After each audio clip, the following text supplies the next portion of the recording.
I'd like to give a special welcome to all the military who are here today. Whether you're active or a veteran, I applaud you.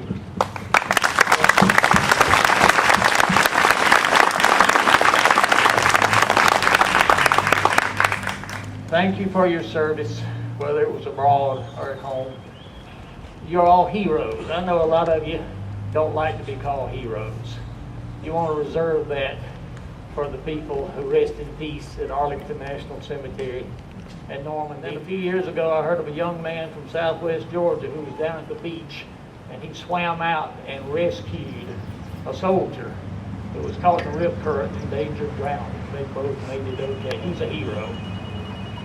Now, we can't all be heroes at that level. We probably won't have that opportunity. But we can all be heroes. We can be heroes this year.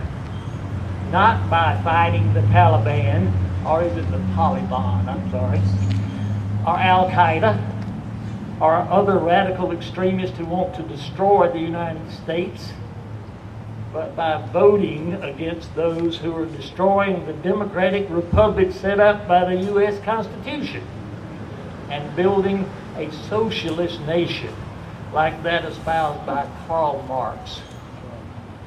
Many young people today never hear about Karl Marx in school. He was the ultimate socialist. He even got a government name for him. It's called Marxism, in which the central government controls the production and distribution of goods and services. How great is that? In the past year and a little, our U.S. federal government has gained more control of banks, of insurance companies, of automobile companies, and then recently, very recently, of health care and total control of student loans. They can do it all. They don't need the private sector. They don't need capitalism at all. They only need that extreme socialism that we call Marxism. Our corrupt politicians, I think I'm being infiltrated by you-know-who, Madam Pelosi. Corrupt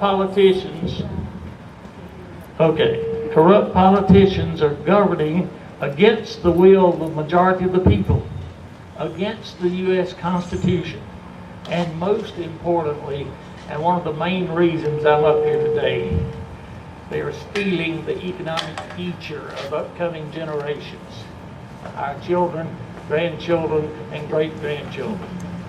Sheila and I have 3 grandkids, 5 or younger.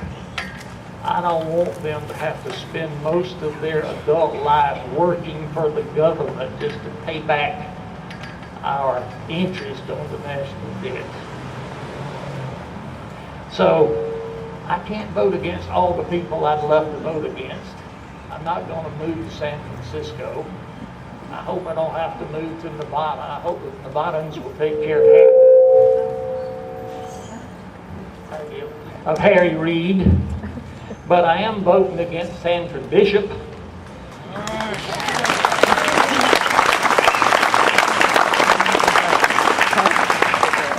I listened to Mr. Bishop's points on health care, just talking points, his circumvention of the truth, and we all know of his alliance with Madam Pelosi.